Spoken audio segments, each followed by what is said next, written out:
वालेकुम सामीन। 28 जुमाद अल आखिरा और 31 दिसंबर है। ख़बर का उन्वान है मदरसा फ़ुरक़ानिया गोंडा के क़दीम मुदर्रिस का इंतकाल, इन्ना लिल्लाहि व इन्ना इलैहि राजिऊन। ख़बर के लिए इमाम तैयब, जावेद नदवी और जनाब अब्दुल बासित हमारे राब्ते में हैं। वो बता रहे हैं कि मदरसा फ़ुरक़ानिया गोंडा के इंतहाई क़दीम मायनाद उस्ताद जनाब हाफिज़ अब्दुल हकीम साहब का आज फ़जर की नमाज से थोड़े पहले इंतकाल हो गया है।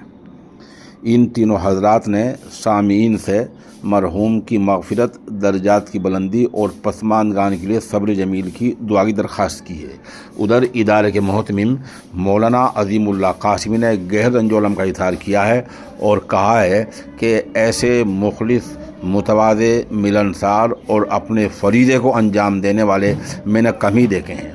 मोती मौसूफ़ ने इस नामानगार को बताया कि तकरीबन निस्फ़ सदी से लगभग 49 साल उन्होंने यहाँ खिदमात अंजाम दी हैं।